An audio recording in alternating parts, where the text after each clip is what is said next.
Today, we have with us Sreekar, founder of Gradvine.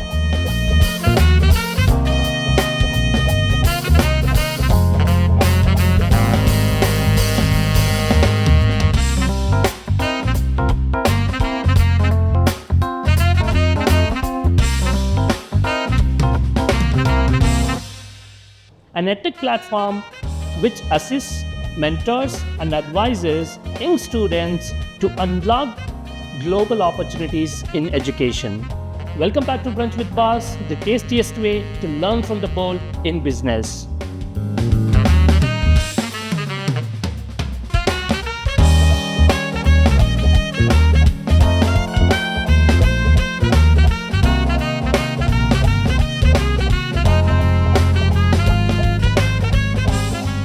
Sreekar garu, welcome to Brunch with Boss. Thank you for having me. I look forward to it. Thank you. So, let's head to the venue. To Brew House, we will have a good brunch over there and get into the main brunch convo. Meanwhile, we will have a conversation over this commute. Yeah, that sounds fun. Right. So, what was your childhood dream career? Was it doctor, engineering, or some other thing altogether? In fact, my lack of that, thought process is a major reason why I started Gradvine. Also, I didn't know, right? I became a mechanical engineer because I loved cars. I still do love cars. Okay. I love to drive everywhere. Today, you insisted that, it's better we're in the back seat. Otherwise, I'm always driving everywhere. And that was my basis for becoming a mechanical engineer. Okay. But for my entire 4 years of engineering, I saw an engine for maybe 2 weeks. The rest of the time, we were looking at one beam or a rod, we were poking it and just see how will it bend, how will it stand, all of that. So, like a lot of Indian students, I became an engineer and then I figured out what I want to do in life. With entrepreneurship also, did I think I'd come into education, career guidance? Absolutely not. In fact, right until my master's, I had no idea that this is something that I might be interested in doing. But, by chance it happened, we saw money coming in. Maybe money was the motivator. After that, we realized the kind of impact we can have. Like when a student speaks to the right person at the right time, that life can change. And initially they were truly thankful, right? Even now some of them are, but now we're, of course, making money and profit, and that has to drive us a little bit more. But that's how we got into this. I don't think it was a passion or something that I really wanted to do and a dream or something of that sort. But as and when we got into it, we fell in love with the work we're doing. Okay. So how was your experience of this abroad education? How did you, what kind of hurdles or what exactly that moment which made you think that there needs to be some change in the process to apply for the foreign universities and all? And in that context, how Gradvine has sprung up in your mind? Yeah, I think that was a big part of my journey with Gradvine, right? The entire application process. See, we are sitting in India. We hear of some terms like Ivy League and Stanford and MIT, but we don't know what is what. What is the difference between a tier 1 and a tier 2 in the US? Lack of information, especially back in 2014, complete absence of information pretty much. You count on consultancies here. Now, in Hyderabad and the Telugu states, every lane has 3 consultancies that you can go to. Most of them, in fact, I'd say all of them, work on a tie-up model. So they will try and push you to universities that give them a commission. And that entire game is starting there in terms of selling you short, pretty much. So we went from CBIT, which is a decent college, but in the grander scheme of things, it's not like an IIT, NIT or a BITS. We had good profiles. In fact, my co-founder and I have good profiles, decent GPS, good body of projects. All they would tell us is, you can't get into an Ivy League, you're not from IIT, make up some excuse, give us some random universities which you've never heard of. And we were in a situation where we don't know if it's good or bad. But we decided to do research on our own. We reached out to seniors on Facebook, spoke to relatives abroad. It was a painstaking process, 3 or 4 months, to realize that, somebody with a very similar profile got into the same program last year from Pune, right? Just stories of people and, incidents that were narrated.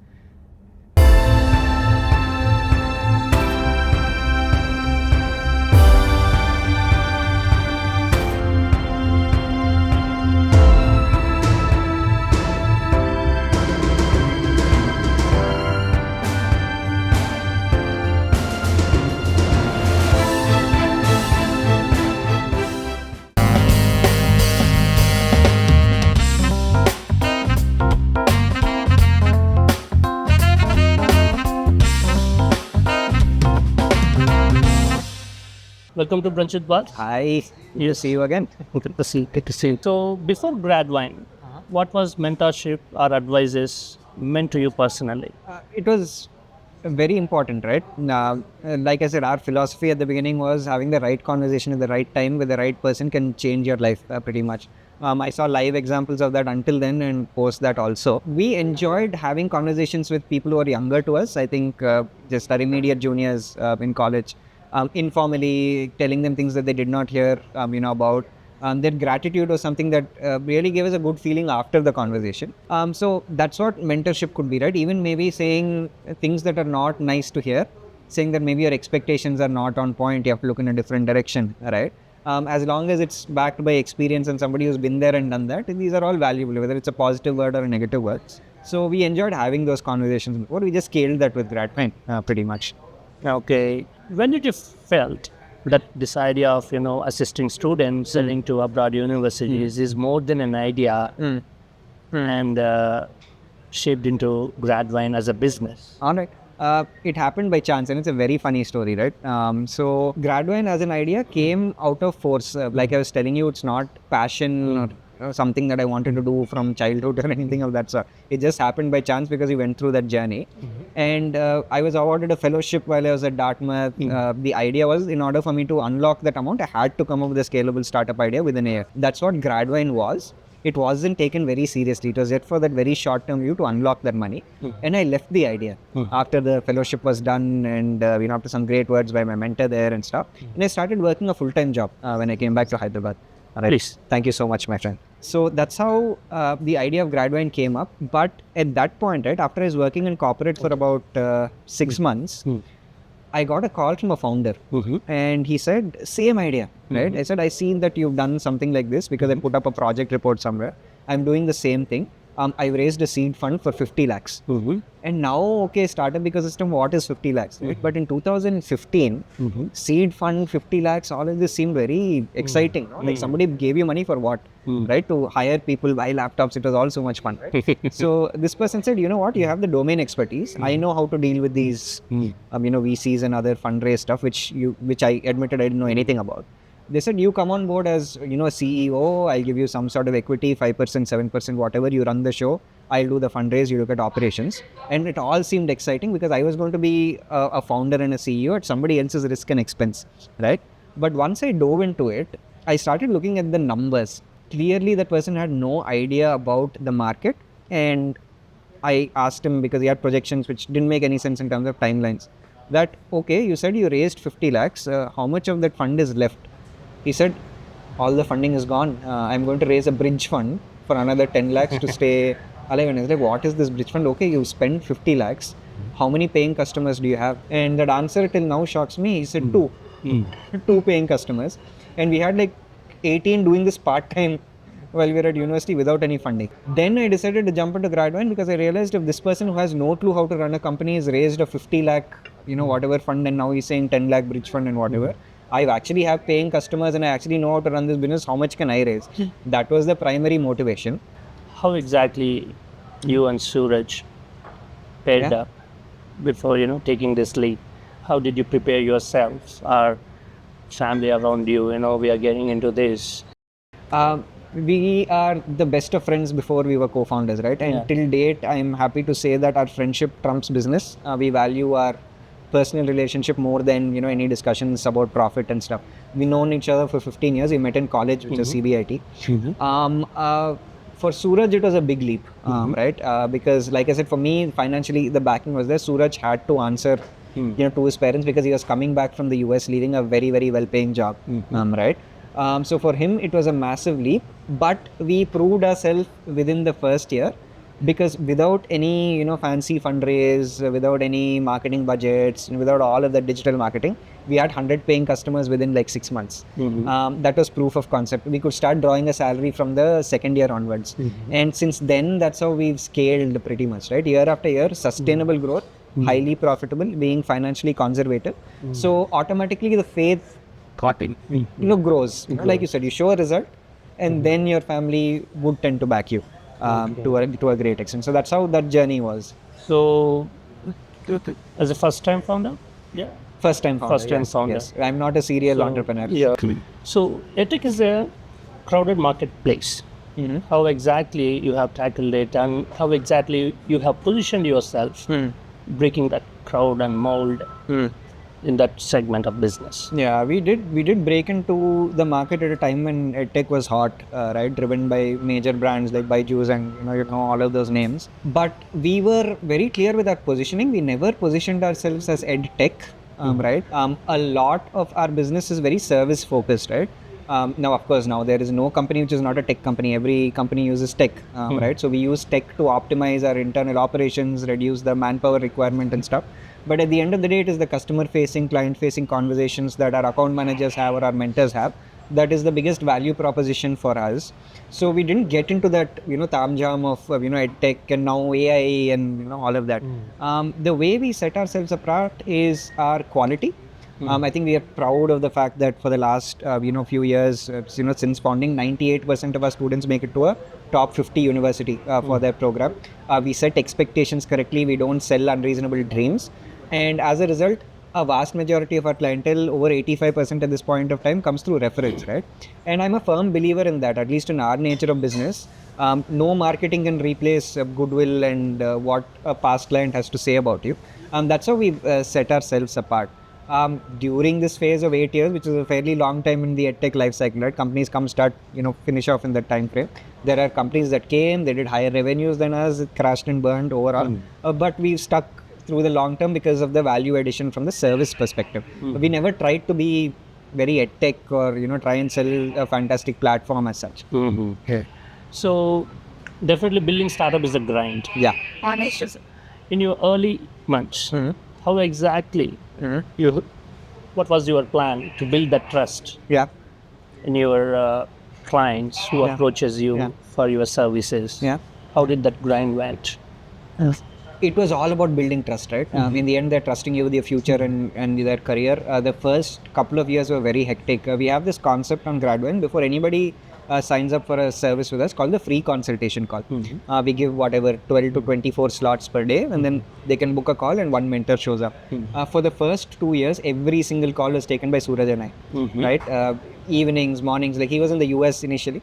So for his timings, he'd take the calls, my timings, I would take the calls. Every single call, we'd give FaceTime, right? For some calls, to give a little bit of build-up, we didn't tell them we were Sreekar or Suraj, and we'd say our founder will do the shortlist or will help you with the process, will give you access, but it was us on those calls, right? So we were selling every single day, and that's where the first push for Gradvine came, because that free consultation was so good, better than the service they were getting by paying elsewhere, because we were doing it ourselves. We didn't outsource it to a sales guy. That's where we built the base. It was painful, it was long hours. People said, how is this scalable? But that's the only way we could set ourselves apart, again, like you said, in a crowded market, by showing quality. And that was the best way we could do it. So the first 2 years were grind, right? This process of applying to foreign universities is all about uncertainty. How are you bringing that certainty to students and reinforcing the confidence for them that you are in right hands? A very data-driven approach. Now, today, as we sit with 8 years of data, we do about 600, 700 paying customers a year. So over 8 years, you're looking at upwards of 5,000. We have a very clear database of what profile gets in where. So now we are very, very reliably able to do it. During the first 2 years, it was a lot of on-ground data gathering. That, okay, in your class, in this top university, maybe Harvard, you know your classmates, 20 of them, what were their profiles? What were their GPAs? Can you gather the data? We gathered it from our universities through our friends at our top-notch universities. We got that inside information while doing a college shortlist for them. And therefore, we ensured that they're shooting for the stars, maybe places that they really have a chance at, but with enough backup so that they don't end up without an admission at the end of the day, right? So it's all about gathering data, doing on-ground primary research, right? In fact, even today, I encourage anybody who's thinking about studying abroad, just a general bit of advice, don't count on ChatGPT for that, right? AI gives you some very reliable answers, but it is still scraping data from questionable sources, and it might completely derail, your process. There is no replacement for on-ground experience, real conversations with people to understand where you might end up, right? It's all about hindsight. So that's how we ensured some level of reliability right from day one. Today, it's just experience, right? Like 8 years, thousands of students. You just know which university wants what and whether you're a fit there. So is abroad education a shortcut to success, or people, or students are missing a bigger picture on it? I wouldn't say it's a shortcut to success. There is risk reward, right? Whenever you go abroad, couple of things. You're spending a lot, right? Cost of education is high. Secondarily, any country you go to, you're a foreigner. Will you be able to stay? Will you be removed? Right? So much news going around. That level of uncertainty is there. But if you place your right bets on the right university and the right country, the chance for you to have accelerated growth in terms of wealth is very, very high, right? Overall. People ask me, why do people go abroad? So much uncertainty. India is great and all of that. You'll have to understand that India is a vast country with so many engineers, and even though we are growing, the opportunities are still limited. If you want to buy a car quickly, you want to buy a house quickly, we are in Hyderabad, everybody wants to buy land, right? Can you really buy a meaningful piece of land working for 3 years at a typical day one IT company in India? Maybe not. It's far more difficult, right? So the ones who are earning very well do well, right? So yes, it is a ticket to potentially quick wealth creation because you earn in dollars or euros and you tend to save a lot more. But there is that element of risk. We start counseling right from that stage, right? Like, does it make sense for you? If you're earning 30 LPA with 3 years of experience in India, does it really make sense for you to go abroad and take that risk? Maybe not. But what if your manager is troubling you? You want a better work-life balance, right? Maybe it makes sense then, right? So it's a very personal decision, but it has to be backed by a solid calculation. I'm investing this much. What is the job market in that country? How much will I earn within the visa norms and that framework? How much will I save? And then you have that plan and go. Unfortunately, not too many students do that. They look at their cousin going or their friend going and they just follow in their steps. Don't speak to enough people who succeeded, not speaking to enough people who failed, and building a balanced sort of opinion. It's not a guarantee or a rosy story, right? There is an element of risk, but you have to mitigate that by, analyzing it, having a plan on paper, and then most likely you'll be fine. There's a lot of skepticism about this field of business and EdTech, in particularly this abroad, courses or colleges and all. How exactly you are trying to face them and try to show the real value with your services? It's challenging, right? Even more challenging initially, because look at it from a student's point of view. I don't blame them, right? Always empathize with your customer, otherwise you won't succeed. You're saying that, okay, there's going to be a mentor sitting in New York or in Los Angeles. They'll get on call with you virtually and they'll give you advice, right? Whereas here, there is somebody with a physical office sitting face to face where you can go and talk, right? The first doubt was, these people are cheaper. They're charging less than you. You're saying the mentor is somewhere else. What if you take my money and run away? We had to convince them, saying that it's better talking virtually to somebody who knows their stuff than sitting face to face for hours with somebody who doesn't know anything. How much will you squeeze a dry cloth or beat a dead dog, right? Like, information is there or it's not there. So initially it was difficult, but again, it was through the quality that we put through. Right. But still there is skepticism, right? It's because this industry is so rotten, unfortunately, where majority of the consultancy, all of them almost, because the commissions they get from universities are much higher than what consulting fee a student can pay them. So absolute shell universities, places you've not heard of, places where your career will suffer and you'll be in debt, willing to pay commissions to these consultants here if the students pay the fee. So it's a selling business, right? It is only after they speak to you once, twice, 3 times where you're reasoning with them, the explanation that I gave you in terms of how much you can get a scholarship, what university makes sense for you, then they realize that this service that they're taking is not an expense, it's an investment, right? Don't look for a discount. Invest in the person who can give you the right advice with your, well-being in mind, right? It's very difficult. That's the whole game in our free consultation call, right? Convincing them, advising them, giving them information, not selling. Since this business is crowded, overloaded with information, as you said, anyone can approach Google or GPT and get information. But how exactly Gradvine is bringing that transparency into place, in choosing particular universities or colleges or anything for that matter? How exactly you are bringing transparency for students? We love putting out valuable information for free. There is a school of thought saying that you're putting out so much information out there, so if people consume your content, they can actually do the process themselves. They don't need to pay you, but it doesn't matter. It is because of that transparency and data that we are putting out that they trust us even more, that these guys know their stuff, right? So we give them live examples of last year in this particular university, the funding is higher. So these 3 people got a full financial aid. So if your budget is a constraint, you apply to this very good university where you might get aid, right? With live examples, boss, this guy is a mentor.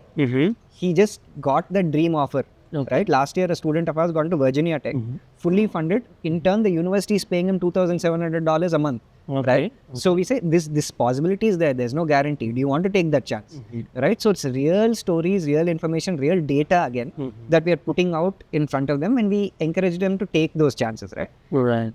Next thing is painting a realistic picture. If somebody comes with a poor GP and says, I want to go into Stanford, other places will sell. Saying that, yeah, there's a chance, maybe, let's try. We'll say, boss, these are the average of all the profiles that got in this year. This information is public. You don't trust me, you see it on the university website itself. Maybe you should hedge your bets elsewhere.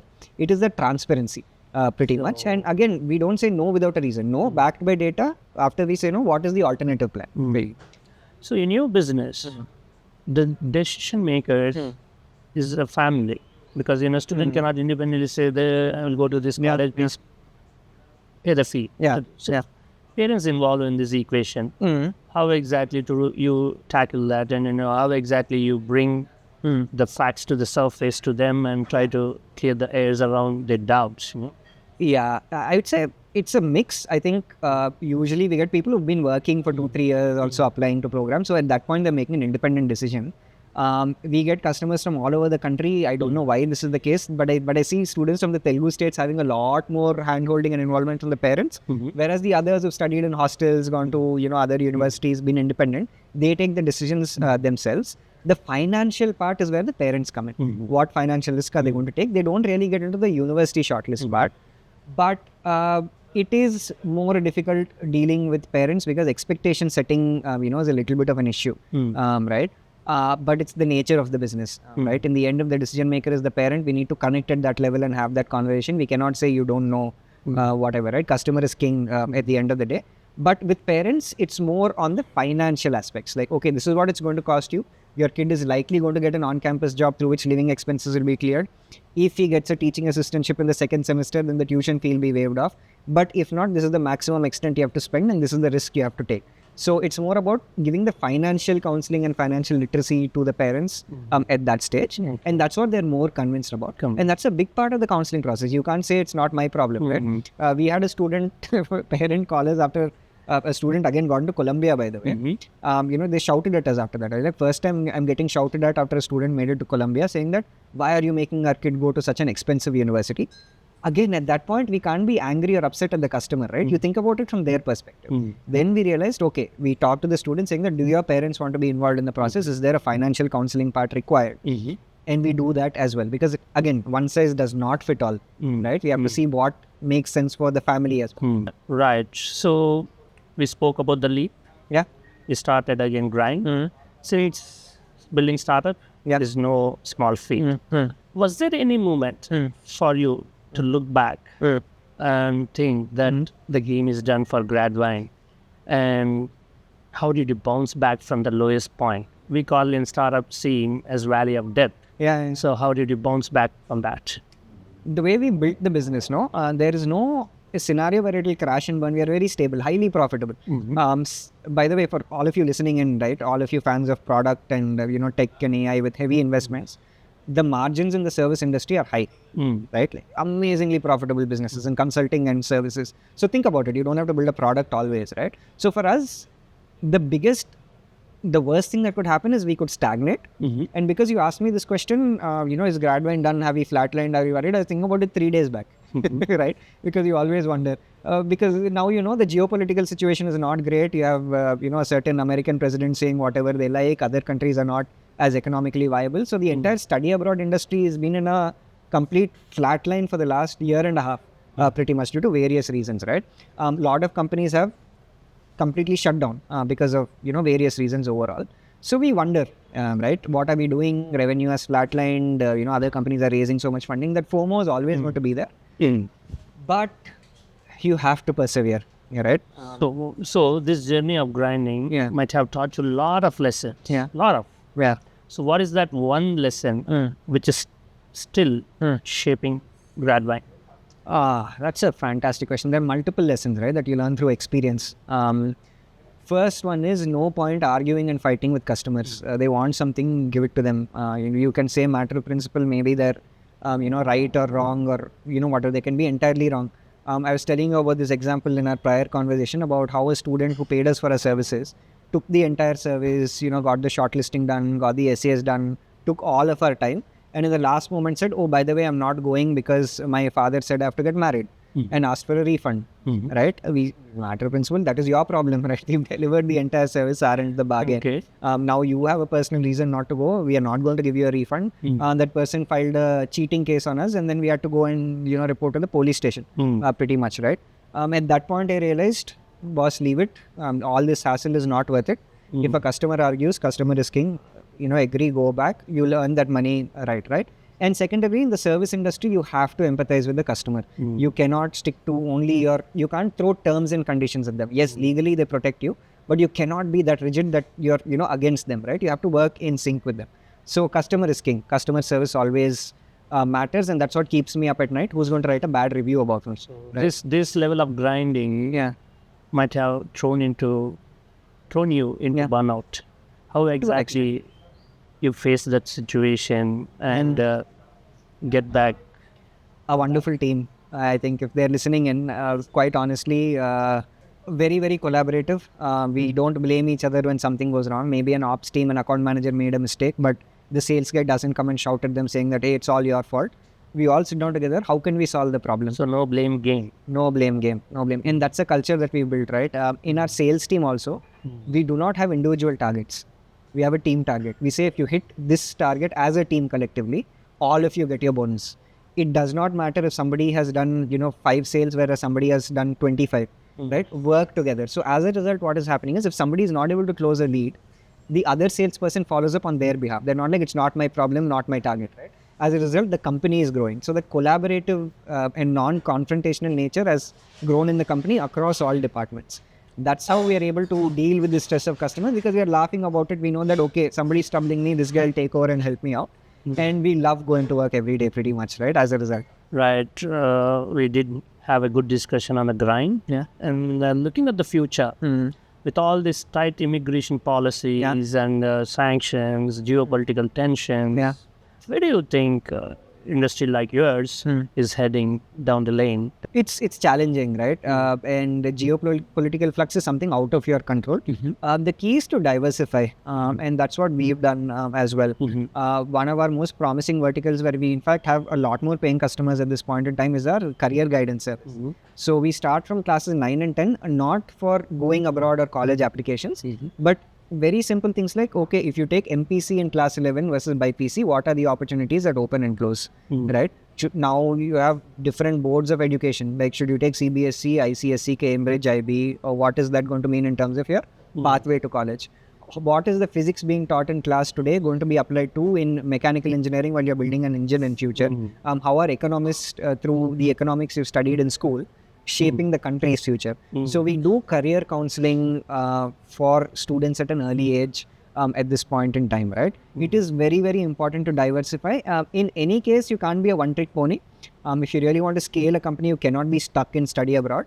A lot of other companies are diversifying in different ways, right? Like apart from the counseling part, they're providing accommodation for a commission. They're going into the education loan business. And that is one way of doing it.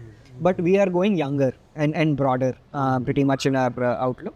And yes, it is a challenging time for the study. That's a good move. Can I say it as a pivot or a future vertical? Pivot, it's another vertical, very complementary. Okay. Yeah, okay. How do you see Gradvine playing a role in making global education more accessible, inclusive for younger students? Accessibility to quality information and guidance through the click of a button, right? I was telling you earlier, we are paying customers from 19 countries, and that's a very proud moment for us because we get a bunch of students from America and not Indian Americans, right? Like people of different origins who finish their undergrad, applying to an American university only, reaching out to a counselor in Hyderabad for their application process because of the results that we've delivered, right? So almost like an education outsourcing. So that's how we've created that impact overall, right? In terms of global impact overall. But I think the greater impact we can have is on the younger students in high school in India. There are so many people still making decisions or picking subjects or careers because they don't like something rather than liking that career. And we want students to start thinking about careers in an entirely different way from a younger age. And that would be not a passion project. I think definitely passion is there, but also very viable in terms of market size.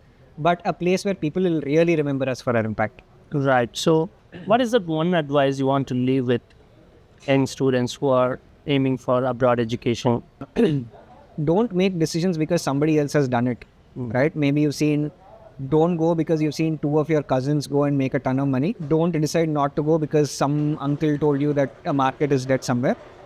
Do your research, talk to a bunch of different people, talk to people who've done well, not done well, understand the risks, understand the rewards, and write it down very clearly that this is my plan for the next 3-4 years. You cannot go with the idea that, okay, I will go now and we will see what happens later, or we will figure it out. It doesn't work that way. The more planned you are, understanding your, what are your best case scenarios and worst case scenarios, you will make a more rational decision. And think about it for a while. It cannot be a snap thing that, everybody is going for a master's, so I'll go. Or right now, President Trump is there, so I won't go, right? It can make sense for you, not make sense for you, depending on your personal situation. I don't think students do that enough. They don't think about it enough. What kind of founder do you like to be remembered as an ecosystem builder or a tech entrepreneur? I'm not a tech entrepreneur. I think it's good. I think tech is everywhere and, AI is everywhere and all of that. But I find that in a lot of cases, the impact is questionable. I mean, that glamorous, there's magazine covers, there's fundraisers. What tangible impact have you made on your sector is the question, right? I'd like to be remembered by our ethics and principles overall, right? We built a service that is a true value addition that people remember us even years later. As somebody who's done good in a sector that is critical like education, that's how I'd like to be remembered as, right? This might be a little bit of a hot take or maybe a little controversial, but I'll say it anyways, right? You can decide whether you want to keep it later on. I don't think in healthcare or education, which are such critical fields, profit should drive you. And the moment there's tons of funding in the space, automatically your customer's interest is out of the window and the customer becomes a metric. That's wonderful. Before wrapping, we will get into your rapid fire questions. All right. And then we will wrap. All right, I'll try to do my best. Let's get into the rapid fire. You will go to brunch dish. I go to brunch dish. And really, I love a good grilled sandwich with fries on the side. Laptop or notebook and pen? Laptop always. Cannot function on a tablet. I just can't. Okay, pitch deck or product demo? I've never done a pitch deck. We demo our product or service almost every day. So it has to be the product demo. One word description of your startup? A career guidance and education consulting service with the students' interest at heart. First hire or first investor? Who was harder? I think we never had investors on board. So I think it's a no-brainer. First hire was easy. It was one of our paying customers who didn't have a job, right? They said, okay, come work for me since you have a gap year before you apply. Hiring is tough. Hiring is very, very tough, right? We get people who accept an offer and ghost. We see people who come for a week and leave. We see people who don't even want to come to the office anymore. So hiring in this gen of applicants. Then it's hiring then. Okay. Most used app on your phone? Most used app on my phone, unfortunately, Swiggy. Okay. Remote work or office hustle? Office. Love the conversations, the jokes, the collaboration. One founder habit you swear by? I think it's okay to accept you're wrong in front of your employees, right? Then they trust you more to make mistakes themselves. Knowing that your ego won't come in, you won't shout at them, it's okay. I mean, what's wrong? A book or podcast you recommend? Which one? What I recommend a talk, right? I think podcasts have become very popcorn right now. But you should look at Manish Sabharwal's speech on the state of the Indian economy at the WSG forum. Must watch for every Indian kid, parent, everyone. We'll make a note. Yeah. Pancakes or parathas? Pancakes. One emoji that describes your current mood? I think the smiling one, right? It's been a fun conversation. Right. Call or WhatsApp? How do you prefer to communicate? I WhatsApp before I call. You WhatsApp before you call. 3 words your team would use for you? I think they laugh at me or scold me for this, but approachable, hopefully humorous, so they just laugh at me because I'm their boss. And they love my horror movie nights. So, chai pe chacha or coffee pe chacha? I'm a chai person. Yeah, though the coffee here is very good, I'm a chai person. Okay. Investor call or team party? Team party. Open office or corner office? I like my corner office. I go out sometimes, but I like my space. Great. So, one SaaS tool you love? I mean, we use a lot of SaaS tools. We use Zoho right now, right? Fantastic. LinkedIn or Instagram? LinkedIn. Don't get career advice from Instagram, whoever is watching this. I could say, yes. Favorite startup buzzword? Favorite startup buzzword? Unit economics, which not too many people think about. So, would you clone yourself if tech allowed? I'd be fun company, yes. So why not? I'm just joking. Would you rather lose your phone or your laptop? Laptop. Tough question, huh? Can't live without the phone. One thing you wish people knew about your job? That it takes a lot of effort and experience to give you advice in a conversation that lasts 30 seconds. So don't look at the 30 seconds, look at the years of experience behind it. Okay. Is AI a threat or an opportunity? If you know how to use it well, an absolute opportunity. Unfortunately, people still don't know how to give the right inputs to AI to get the best output. Okay. Will you ever retire from your venture? Right now, no, too early to think about it. Wishful thinking, I think I'll do it forever right now because I'm enjoying it. But yeah, I love working, so probably not. So that's a wrap with the random questionnaire. And this is Sreekar for us. And so it's been really fun and exciting to learn how Gradvine is shaping future of young students. And we wish Gradvine more leaps forward. And to our viewers, stay tuned for more hustle, resilient, and bounce back stories right here at Brunch with Boss. A big shout out to our sweet host, CO2 Brew House, the new destination of happening in Hyderabad, our gifting partner Naila Airwater, our ecosystem partner Octane, Star of Spirit and Jane Clips, and our production partner Clip Hire. Right, thank you so much for having me. It was a lot of fun. Right.